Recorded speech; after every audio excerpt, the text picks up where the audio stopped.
Hello. Is that too loud after the party? No? How many of you went to the party last night? That was pretty good, wasn't it? I already had Gin Wigmore on my Zune, but I now got those, what are those guys called? Midnight Youth dudes? I've got them on my Zune now as well, so that's good. Voice is a bit raspy because I was yelling a bit last night, so I do apologize for that. But welcome to Client 208. My name's Jeff Alexander. I'm an IT Pro Evangelist for Microsoft in Sydney, Australia. That's my blog. I've been with Microsoft now for 23 years. Some people say I'm quite insane to be at a company like that big for that long. So I spent a lot of time in our internal IT department, so I've dealt with a lot of line of business applications in my roles that I've had there. I've been in this role for about 6 years or so, and I want to talk to you about applications. How many of you have applications in your organization? Dumb question, right?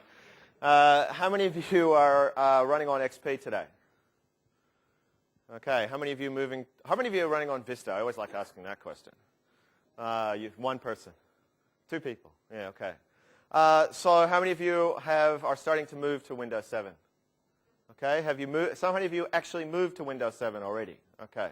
Have fun with applications? I think the most I've seen from a customer that I've been talking to about applications is about 2,000 applications that they had to deal with. The ratio is usually around 100 to 1 per employee. So there's a lot of applications out there that we have to deal with. Okay, so today there's a lot of chatting about what app compat is, what's going to happen. Should I just stay on Windows XP? The lady on the corner just wants a chair before she can actually talk about app compat. There's a lot of people asking questions about application compatibility and what we're actually doing with app. There's a lot of tools that are out there. A lot of people say, doesn't AppV just fix everything for me? Doesn't MedV said it'll just virtualize everything and I'll go away? There's a lot of silver bullets that people are talking about. The Internet's just said to turn off UAC. Right? Turn off user account control. She's not going to talk about app compat till somebody gets her a chair. All right? So there's a lot of stuff going out there that talks about, what I'm going to do today is try to talk about some of the myths, expel some of the myths that are out there, and show you some of the stuff that we've got, some of the free tools that we have that can help you with some of this mitigation work that you want to do. So switch this thing back. Should go. It's staying there. Okay. Ah, good. Love it when PowerPoint doesn't want to work and things hang.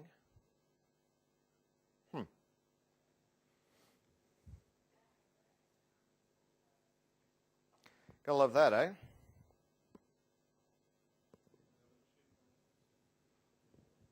Yeah, it should be fine. I don't know what the story is with PowerPoint.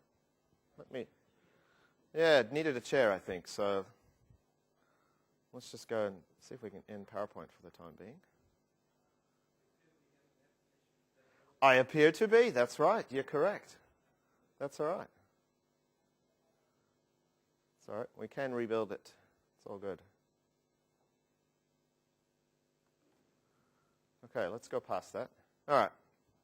So there's a lot of stuff out there around application compatibility. There's a lot of talk out there that there is silver bullets that are going to solve all your problems. How many people think there are silver bullets out there that are going to solve every problem that you've got out there as far as application compatibility? Sorry? Yeah, there's bullets to kind of, you want a bullet really to kill some of these applications that people want to actually run. So there's AppV. There's Application Compatibility Toolkit 5.6. We have partners that do programs such as AppDNA, Application Compatibility Factory partners that can help you with that work. There's shims, there's MedV, there's XP Mode. The reality is, though, there are no silver bullets. Keep this in mind when you're thinking about application compatibility. There are no silver bullets. So my objective today is to help you understand that app compat isn't easy. We know that. And understanding that it's not impossible, and hopefully show you some of the tools that you can use to help you mitigate this work. Okay, to help you, give you a broad understanding of the tools that we have available that can help you in this space. This is a 200 level session, so we're not going to go into to debugging and doing all that kind of stuff, but we're going to give you a general overview of what's going on in this space. I'm going to be speaking mainly the truth. Okay? But I will also be confronting some of those truths along the way. Misconceptions will be headed by things I heard on the internets. And if you're not sure what the internet is, it's a series of tubes that gets clogged on a regular basis. Okay? And that's the internet there if you weren't quite sure what it looks like. Okay, so that's kind of the internet pipes. So why is AppCompat so hard? It never used to be this hard. Right? It never used to be that hard. Reason being, so when we look at application compatibility, backward compatibility always used to win. Okay, going back when we went to from Windows 95, Windows 98, backward compatibility was one of the most the priority things that we had when we were developing the OS. Backward compatibility always won. Okay, so things like being able to hard code to a P drive, hard coding to shells. Going from 2000 to XP was backward compatibility was the biggest thing that we were concerned about. But times changed. Okay, does anybody remember the trustworthy computing memo that Bill Gates sent out back in 2001, I believe it was? And it talked about the fact that we needed to, customers were demanding a better operating system from a security perspective. So when Windows XP SP2 came out, we changed the way security was done. Okay, so backward compatibility now was no longer the biggest priority. Now, when Vista was the first major OS that we made core operating system changes in the operating system to move forward. We changed the TCP/IP stack. We changed a whole bunch of things. We introduced user account control. Probably went a little bit too far this way on the dial with user UAC, but we'll talk about that in a little bit later. So, starting with Windows 7, we are winning. Okay, so with Windows 7, we've done a lot of work to bring application compatibility to the forefront. Those of you that already have migrated to Windows 7, what did you find with your applications on Windows 7? Most of them work straight out of the box. I'm glad that you said that because that's what I'm getting from customers. Most customers I speak to are pleasantly surprised about how well their applications are just working out of the box. Mainly because we're focusing back on application compatibility again. But we're not compromising security. Okay, so we're still maintaining the security that we started with Windows XP SP2 and Vista, but we're also being able to focus more on compatibility, and I'll talk about that. Now, when you think about an AppCompat project, what are some of the things that you need to ask for? First of all is money. Has anybody got any money to run a project? I love it when you get these documents that say, we need an AppCompat test team, we need a deployment team, we need a project team.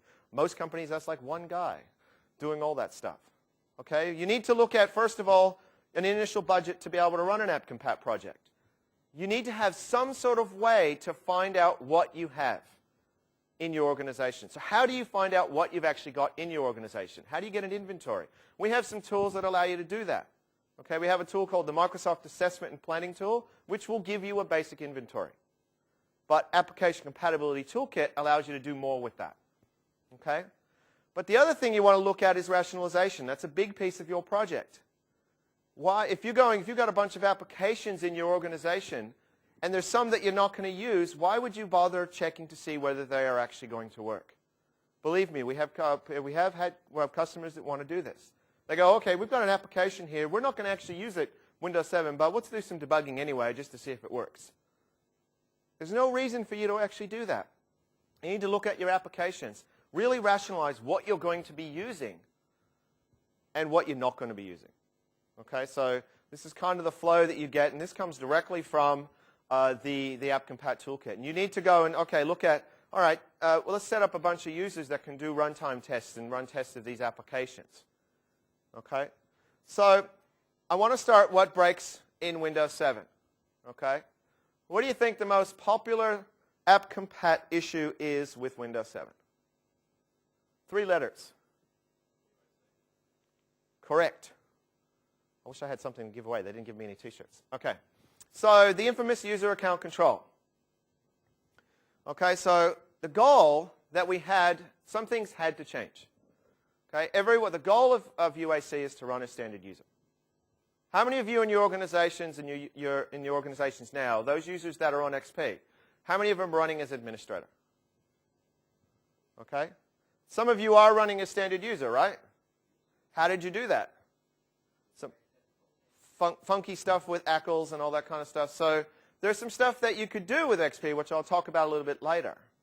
But user account control is there to run as standard user. Now, even for those of you that are running Windows 7, are you an admin on that box? Okay? You are running as standard user most of the time. This is a commonly misunderstood mode, which we call admin approval mode.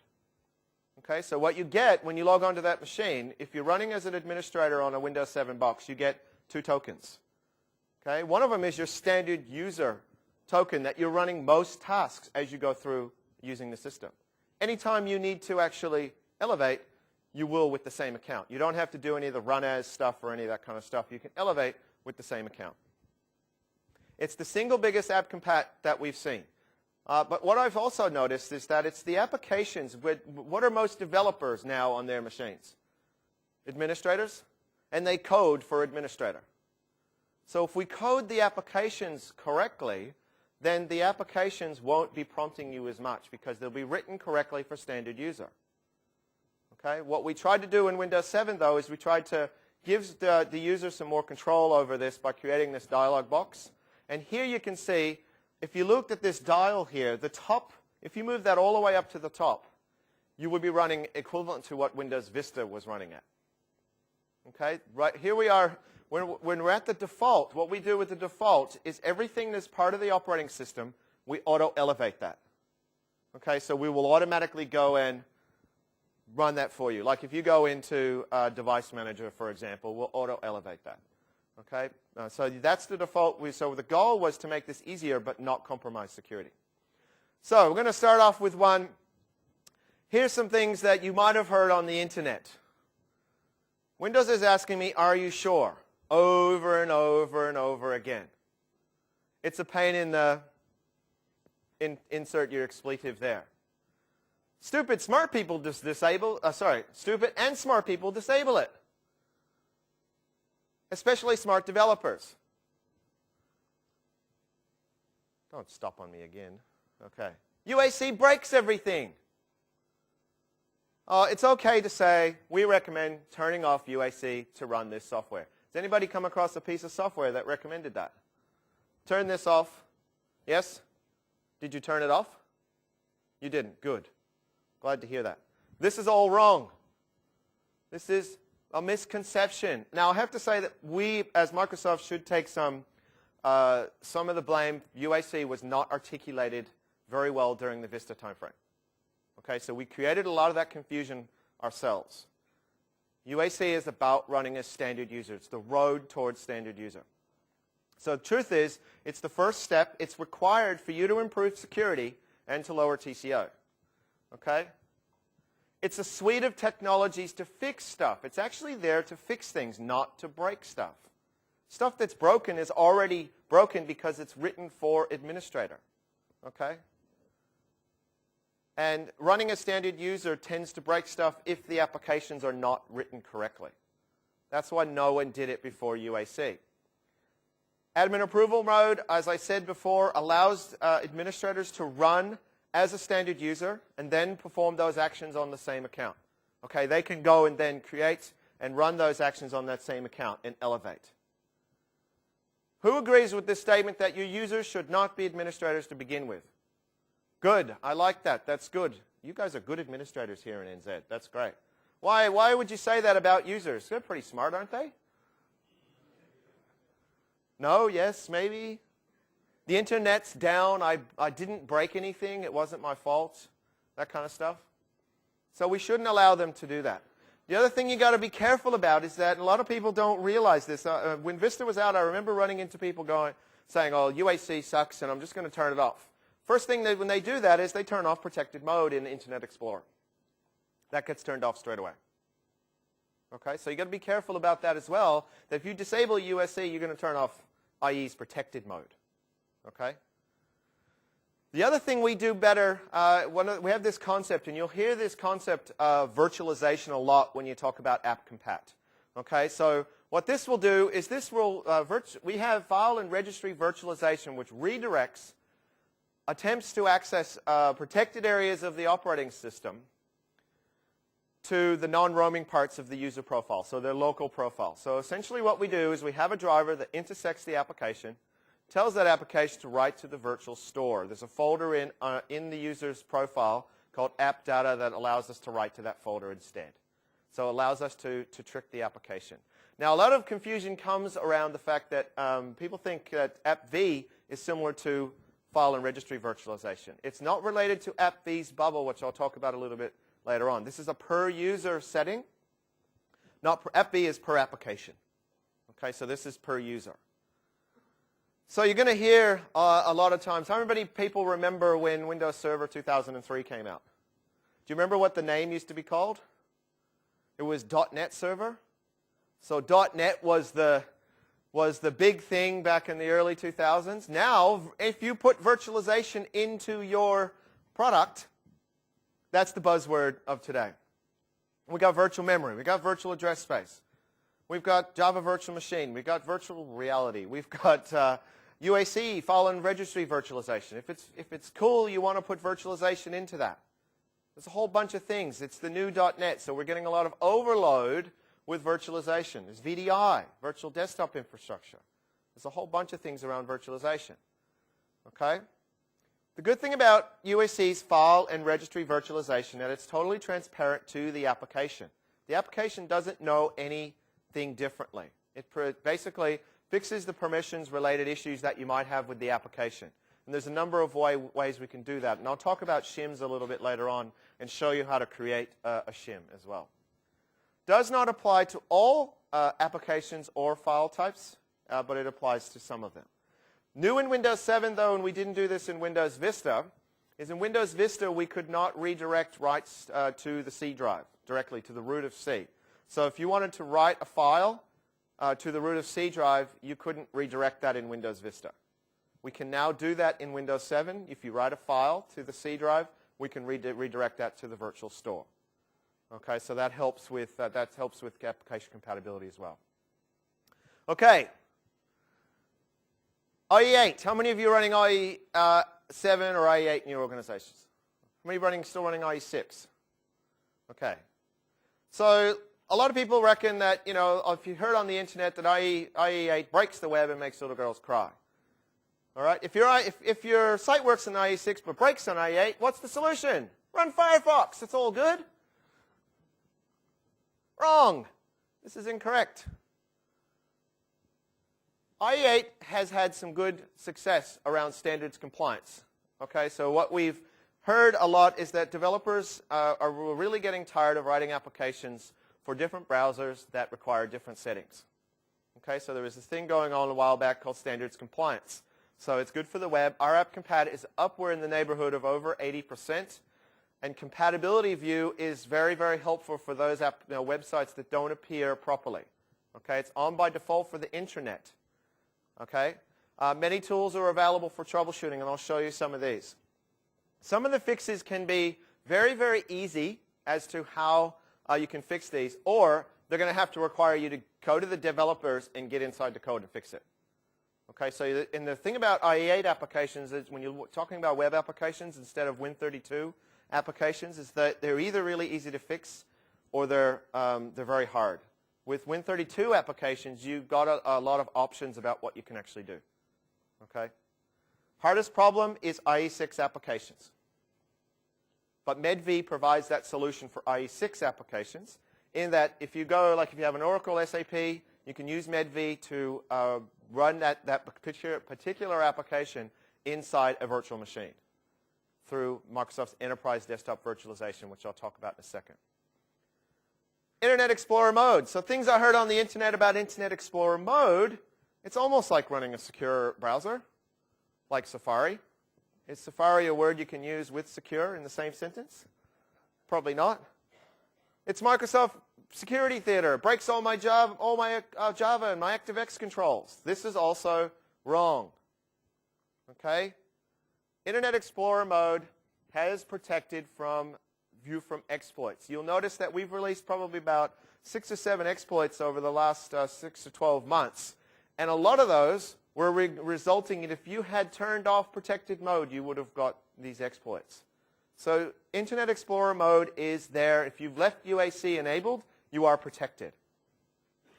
With IE8, it's off by default.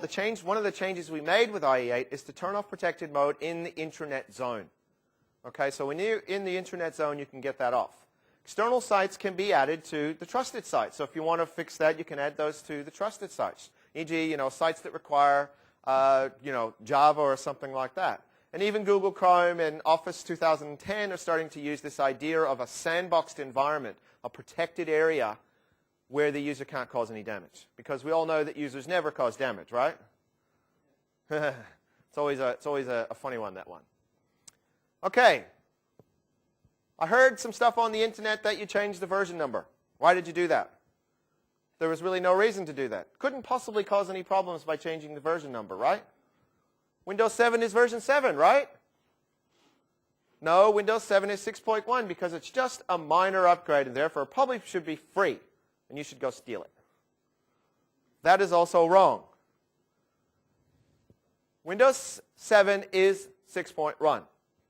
Okay? So if you went to a command prompt and you type VER, you're going to get 6.1.7600. Okay, Service Pack 1 will be 7601. Okay, so this is the build number. And so why did we do that? Let's have a little explanation about why we actually did that. So the reason we did this is because if we look at Windows XP Service Pack 2 I think was 5.2, I believe. What happened with Windows Vista? Version number changed to 6, right? What do most applications do? They check for the version of Windows that they're running on. And they look for the first major number, which in this case for Windows XP is 5.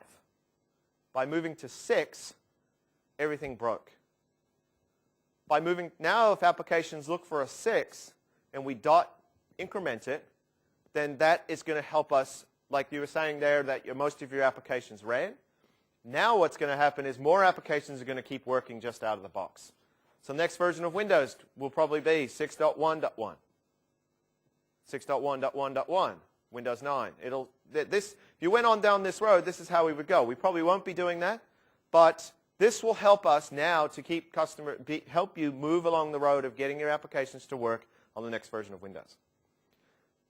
Version-lie shims are very easy to apply and are now easy to lie to MSIs. So essentially what you can do is you can tell that the application, that it is actually in fact running on a version, we're lying to the application. Okay?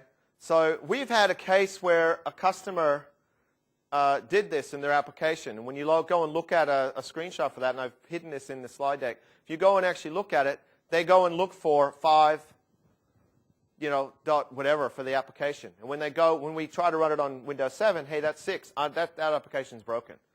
Okay? Now, more things that just changed. We moved the profiles again. Are we happy about this? At least it's easier. It's app local. So it's a little bit the shorter the profile names. Myth that we did this for no good reason? I'm sure there was a good reason, but I don't get paid enough to know what that reason was. Okay? I'm sure there was a good reason, and we changed where those files needed to go.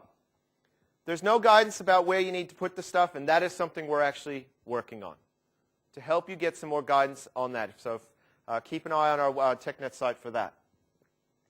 Everything breaks and apps actually cry. Thing is that correctly written applications, like I was talking about, when you talk about an application that is not written correctly for standard user, it'll have issues. But if you write the application correctly and your developers write the application correctly, it won't break. Okay, so junctions are fixed in many bad apps, and I'll talk about that in a second. So if you go and do a dir/a, you'll notice that what I've got highlighted here is junction points, which are essentially a way to be able to actually see a folder structure, but not be when backup programs go to back it up, they don't want to back up things twice. There's some support for older folder names that allows you to traverse a folder but not list what's in a folder, and you can directly access. It's kind of like an alias. And you cannot list contents of these junctions as well. Here's another thing. How many of you have internally developed line of business applications?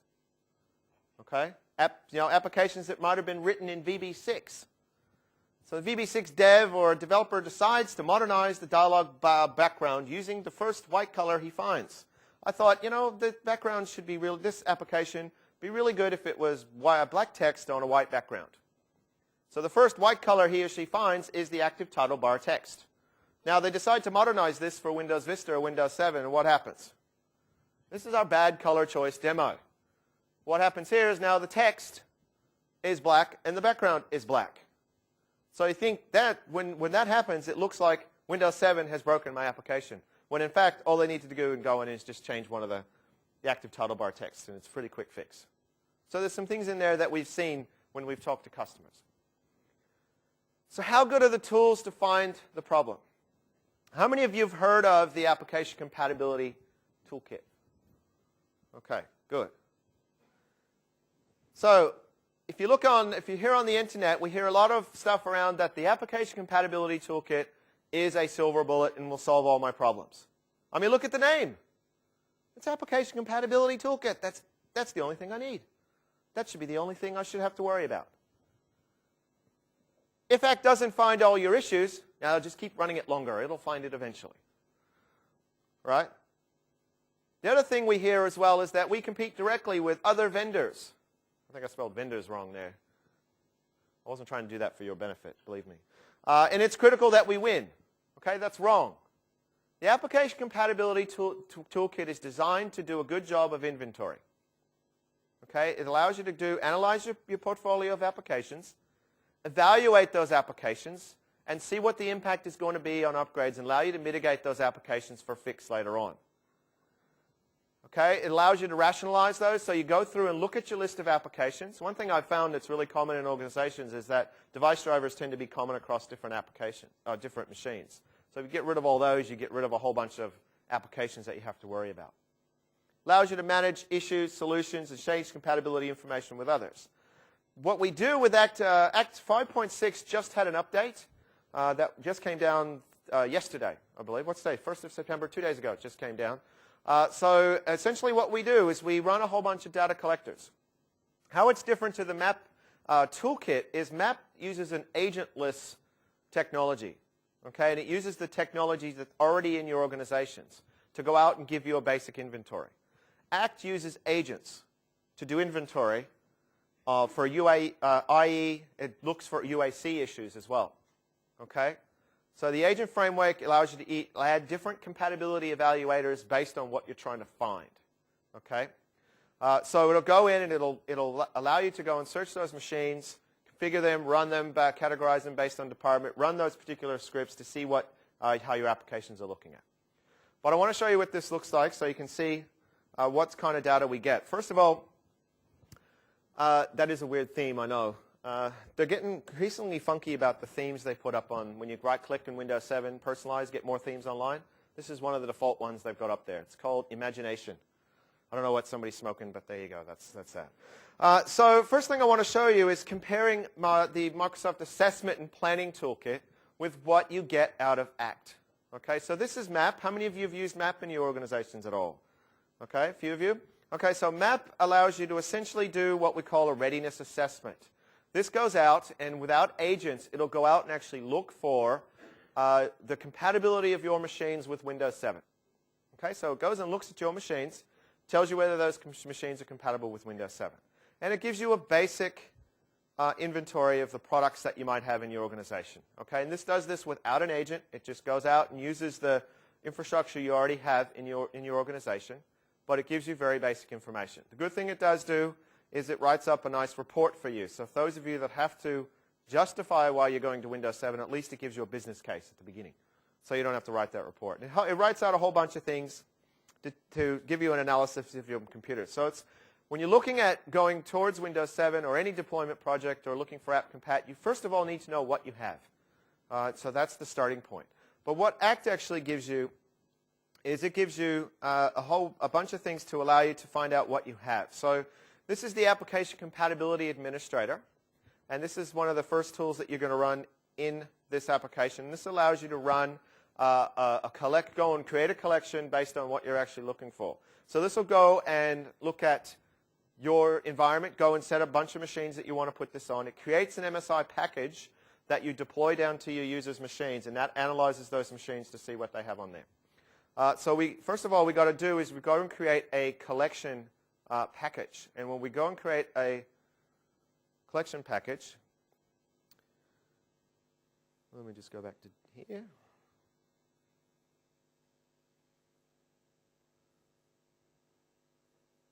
So go and create a new data collection package. And there's a couple of things you can do with this, creating a new data collection package. So I'm going to zoom in for those of you at the back. Don't want to freak you out or anything. So you can say, okay, what am I doing? I'm deploying a new operating system, or I'm doing a service pack, or I'm applying Windows updates. Okay, so on this particular case, if we were saying here new package, what we want to do is, first of all, we want to do an inventory collector. Then we want to see if we've got any user account control issues or Windows compatibility evaluators for those applications. And then we could do, if we were just applying Windows updates, you see it drops the UAC. We're just doing an update compatibility evaluator at that point. And we simply say, okay, when do we want to start this? As soon as possible. The duration you want to run this, you're going to want to run this for a period of time in your organization so it can track the applications. The other thing that they added here was this ability to do labeling for certain applications. So if you had an application that was being used by the finance department, you could go and create a label called finance. And then later on, when you want to go and find out who's using that and how that application works, you can filter on that after you've actually created that. But I've already created a list of what applications I've got. And essentially what we get here is we get all the applications I'm running. There's a My Assessment page, and there's a vendor assessment. So the vendor goes and actually says, okay, does this application support 32-bit or 64-bit?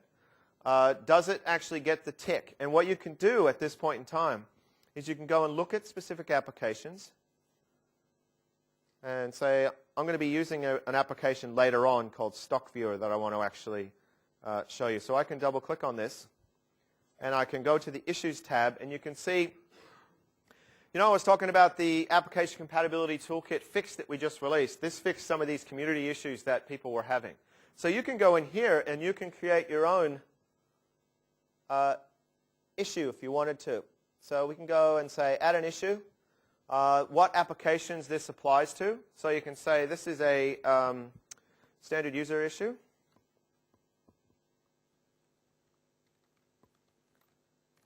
Okay, so this is a priority 2 must fix.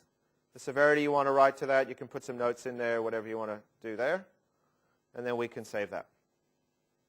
Okay, so that issue has been saved. That's my issue. That then can go to the developer, and then later on I'm going to show you how we can fix that particular application when I go through the shim demo, so you can see how that application gets fixed. Okay, so it's kind of a whirlwind tool. We get the list of applications. We get some of the devices that you have on here. You can go and create and rationalize this and filter out the stuff that you don't want. And then you can drop your application list. You can see here I have 111. I could go through very quickly and get this down by just creating filters, applications I don't want to test. All right. Okay. So looking at some more of the tools. How many of you have heard the word shim? Okay, has anybody searched it on the internet? You get some weird results when you search shim. So things you heard about the internet. Shims are scary and unpredictable. Shims actually reduce my security of the system. Shims are unsupported. Shims fix everything. And shims are useful only in the hands of shim freaks, people that know how to actually work with these things. Shims are actually part of Windows. Okay, all the Windows updates that you get are shims that we're creating to help applications work. Shim is an acronym for software happens to implode magically solved. See how I misdirected you? Kind of got you away from that. That's all wrong. What are shims? They're applied to specific applications. A shim is essentially a way to trick an application to write to the virtual store and fixing that application. So if an application asks for, are you an administrator? Is admin. We can go and fix that and just tell the application to keep going along. It changes what the app thinks it actually sees. The application thinks that it's actually writing to the correct location, thinks that it's writing to program files. It doesn't change what the app is allowed to do. It just redirects it to the virtual store. Okay? This is a way to help you get them. What they're good for is where you've got bad Windows version checks, so applications that are looking for major revision numbers of the OS, applications that write to HKey at runtime, HKCR at runtime. They have unnecessary checks going MI and admin.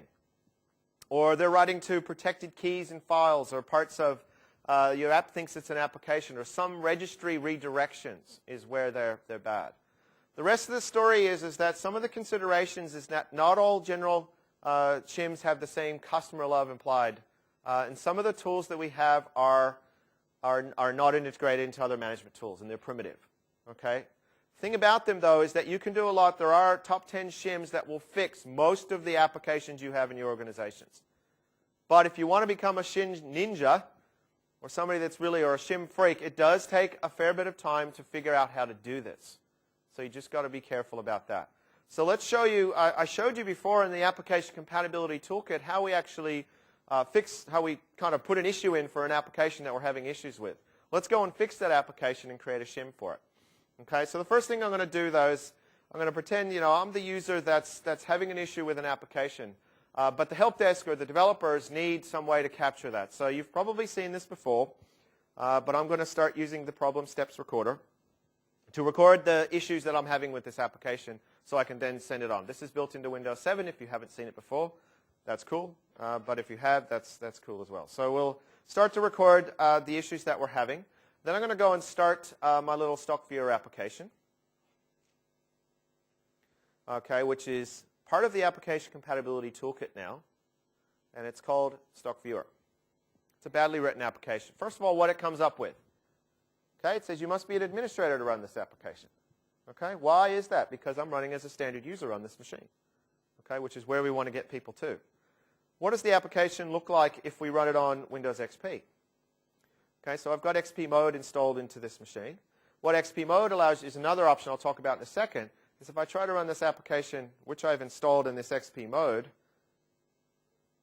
is what it's going to do is it's going to launch that Windows XP machine underneath, and it's going to ask me because I was logged into the actual machine.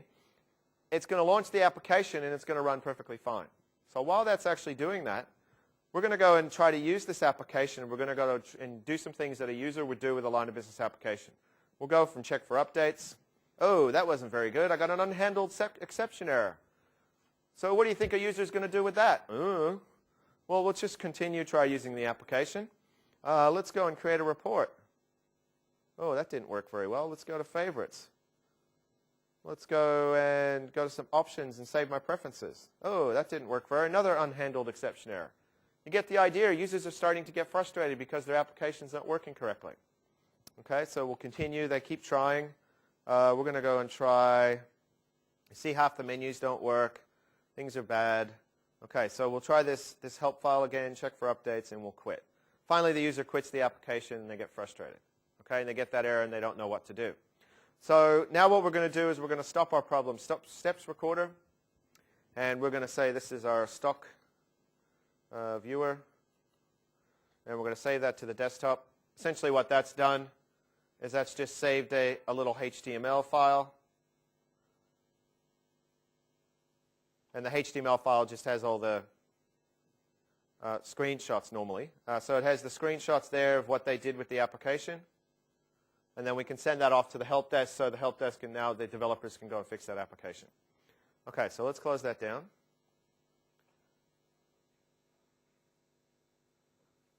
And the stock viewer application should be starting now in Windows XP. Now you notice when it started under Windows XP or under XP mode, I got no errors with that application because on the XP machine, I'm an administrator. Okay, and that's generally what users are set up for. So this application works fine. So let's close it down. Close this down. Now I'm going to open up another tool. And this is the compatibility administrator that allows me to write shims for these applications. And essentially what it allows me to do is it allows me to go in and fix issues with a particular app. What we can do, though, is we can go into a tool that a lot of people haven't actually seen. That's a developer and tester tool. So if you want to get your developers to fix applications that you have issues, just download the App Compatibility Toolkit and have them run the Standard User Analyzer. Okay, so the Standard User Analyzer allows them to run their application through this application and see where the application makes writes to incorrect locations. So where it might actually write to the registry, where it might write to program files, then allows them to make those necessary fixes to those apps. So that comes as part of that. I've already done that. So what I'm going to do is you can see here, these are a whole bunch of applications fixes. These are all the compatibility fixes. Don't worry about what they actually say. These are standard Windows things that are there for you, allow you to fix some of the issues that an app might do. So let's go and open up a database. We're going to open up, hang on, let me just cancel that for a second. That was written with 32-bit. Won't be a second. Okay, so let's go Compatibility Administrator, and let's go and import our database, which is under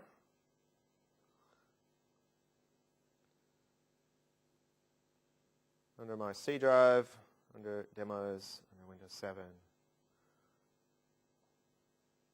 Application Compatibility. So I'm just going to open up this database.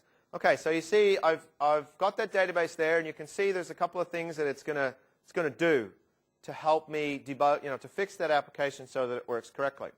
Okay, so you can see there's a whole bunch of, forcing admin access for a start, allowing correcting file paths, allowing them to, fixing where it's writing to the virtual store. Okay, and all we need to do at that point is to right-click and install that database. Okay, so now that we've installed that database, StockViewer application will run. It won't come up with the error for you need to be an administrator with this. It won't come up with shouldn't come up with the exception error, but it's going to elevate now. It's going to go and look. It's going to run correctly the way the application was supposed to run before. Okay, so it should be able to grab this from the main application. That's okay. We can go into orders now. It's going to elevate properly. Okay? So that fixes a lot of things. It's not fixed everything on the application, but it allows your developers to go and debug their application and see where they might be able to apply a shim. Okay? So shim is obviously not going to be the be-all, end-all, but it does allow you to fix some of those issues that you have with applications. Now, virtualization. How many of you are doing virtualization in your organizations? Okay.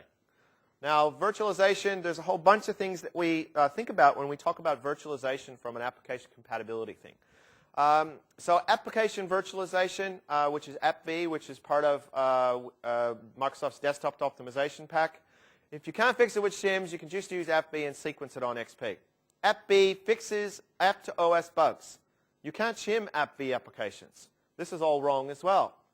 Okay, so AppV is something that comes with MDOP. What it does is it isolates applications from one another. Okay, so it doesn't isolate it from the OS. What it means is that we had to get permission from the product group to even put those three things up there that are not commonly talked about. Apps can write anywhere in the registry with AppV. Okay, so they have their own protected locations that they can write specific files to. They actually write private copies. This is something they're looking at. This is something that's in AppV right now, but it's made for vNext of AppV. This may be something they're actually looking at taking out. Okay, so, and you can shim sequenced applications. Very easy for you to go ahead and shim sequenced applications, not a problem. How many of you are looking at using machine virtualization for your some of your applications? Not many, okay. Some of the things we heard on the internet is that you can migrate Windows 7 today, put all your apps in MedV. It's all good. No need to worry about AppCompat. That's wrong as well. Microsoft's Enterprise Desktop Virtualization is a full XP operating system. As you saw before, the user only sees the application window. They don't see the underlying OS. It is centrally managed, so we do have a management layer with that allows us to manage it. It's part of MDOP, and it's great for IE6 AppCompat story, because what you can do with this is you can say, I want to redirect my browser for a particular website that requires a line of business application, But if the user goes up to Facebook, I want them to go seamlessly out to IE8. Okay, so this is kind of what it looks at. Allows you to run IE6 and IE8 side by side next to each other seamlessly. Okay, but some things you need to actually look at when you look at enterprise desktop virtualization. It is a backstop. It is one of the roads to getting your apps completely working with Windows 7, because ultimately that's where we want you to get to. Thing is that it's a backstop. It's not a plan of record. Please do not use it as a primary part of your strategy. You require an exit strategy, okay? Because, you know, XP is not, it's out of mainstream support. You got to look at how and when you're going to actually lose the dependency on Windows XP. Once a VM is deployed, it is a full virtual machine that needs to be patched and needs to be managed as a separate virtual machine. It makes it great for an all-else fails strategy. So if you've tried everything else, if you've tried to get the developers to fix the app, if you've tried to fix everything else, then it's a good fail, that strategy. Neither version 1, so version 1, SP1 out now. Version 2 dates have not been set yet. MedV, there's a MedV tap that's starting soon. If you want to get involved in this, you can email medvtap@microsoft.com. Another thing is, anybody heard of XP Mode? Anybody using it? Okay. Things you might have heard about XP Mode. This got a lot of noise when it first came out. And a lot of people thought, you know, XP Mode, you can just run everything in XP Mode. It fixes everything. As long as you maintain your host, XP Mode requires no maintenance or anti-malware. This is also wrong. XP Mode will be supported as long as Windows 7. XP Mode is as safe as Windows 7. People don't notice that their XP My Documents is different than their Windows 7 My Documents. XP Mode is a silver bullet. It's super magic. This is all wrong as well. How many people would think this is XP Mode?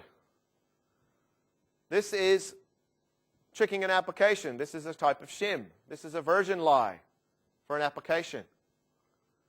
That's also not XP Mode. XP Mode is not a mode within Windows 7. It's similar to MedV. The only thing it doesn't have is the management layer on top of that. Okay? It allows you to have its license includes with certain Windows 7 SKUs. Okay? And it's designed for the small business market. So if you're an enterprise, it's not something you really want to have in your strategy. It installs your apps in the XP VM. Shortcuts are on the all user starts menu. Menu gets copied to the host. Now, when you click on the shortcut in the host start menu, the app will appear eventually. I've noticed some performance issues with XP Mode. It's not the fastest thing on the block. So the good thing is that the applications actually run on XP, so there's nothing you need to do to them. Windows, this is another part where we're not holding you hostage for Windows 7 by one app that resists other app compat solutions. Okay, so if you have that one niddling app that you just got to get rid of, it's good for web apps that require IE6 and running 16-bit apps on x64, because 16-bit is gone out of Windows 7. How many of you still have 16-bit applications out there? I'm still gobsmacked at how many people still have. You still have these things hanging around. So this could help for that kind of thing. Could help for that. And has anybody heard of Microsoft Agent? That's gone in Windows 7 as well. So it can be used for that, but we don't want you to, because we can't use it anymore. So it was kind of like Clippy for the operating system. The rest of the story is that XP is out of mainstream support. It's time to move on. XP is a 10-year-old operating system. Okay? It's out of mainstream support. We've extended support to 2014, but we're not providing patches, no service packs, or anything like that. Okay? You need the RAM, the CPU to support the guest VM. Initially, we didn't support HAV, which is hardware-assisted virtualization. We do now with a hotfix. So we got a lot of feedback from customers that a lot of their machines they had in their organization did not have hardware-assisted virtualization. That is something you don't need to have now. Remember, it's a separate computer. You need AV, patches, and all that kind of stuff. Okay, so let's have a look at what XP Mode actually looks like. So you can see here, before I loaded up that stock viewer application, so Windows Virtual PC, when you install it, it gets installed under Windows Virtual PC, and then you get your Windows XP Mode. You can download as a separate licensed VM. Okay, so when I run XP Mode, it loads up an entire operating system. Okay, so it starts the virtual machine. By default, it allocates 512 meg to that virtual machine.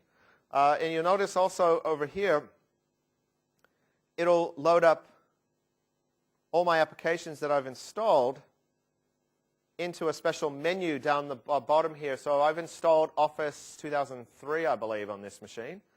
And I've got my Office applications here. So if I need to run applications side by side, I can do this. But remember, this is a full virtual machine, as you can see here. And I've got virus software on here, and I've got all the patches. I have to keep the patches up to date, everything. Okay, so it's a full virtual machine that you have to worry about.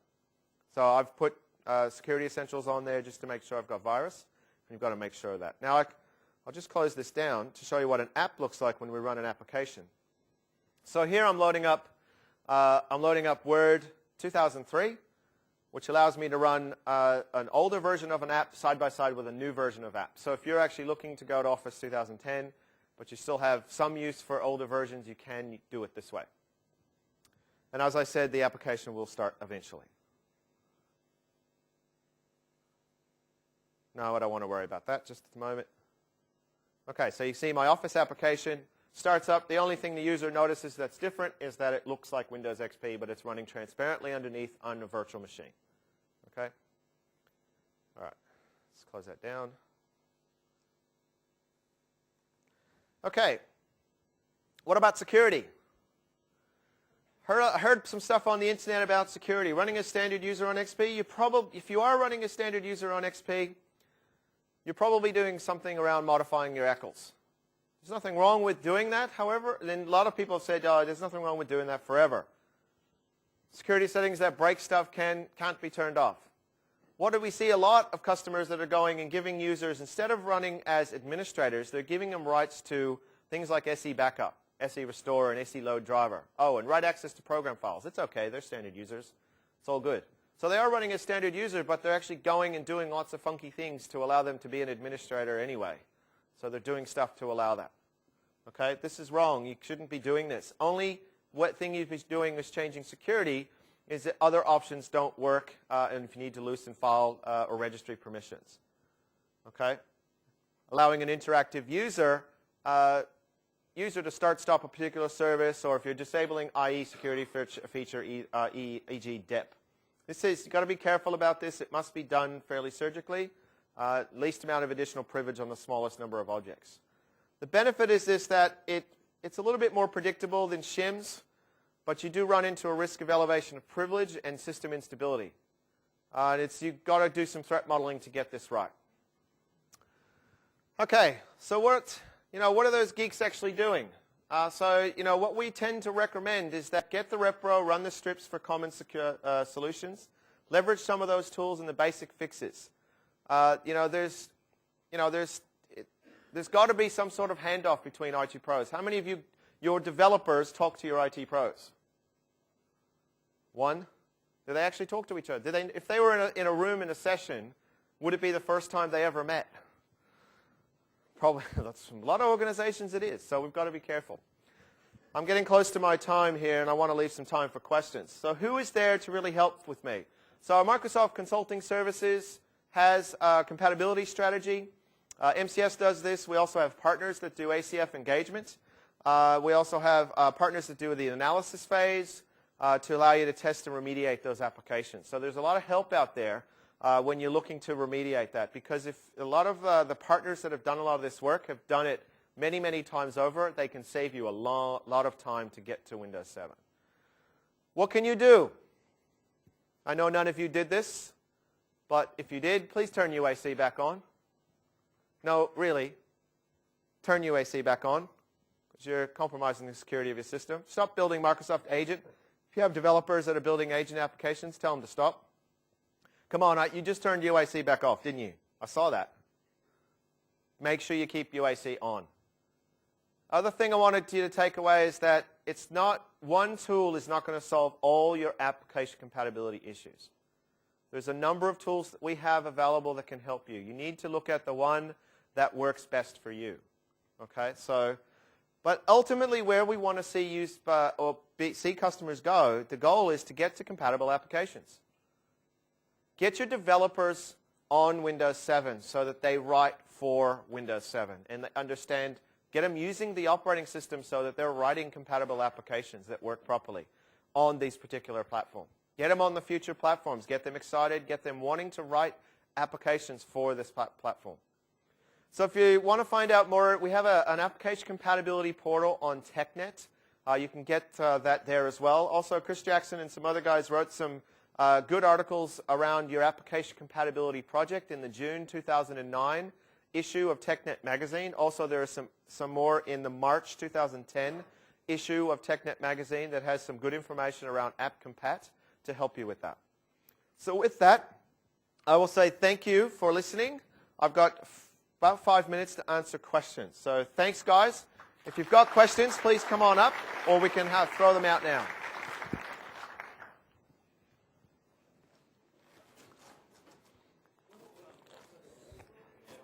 Yep. Office.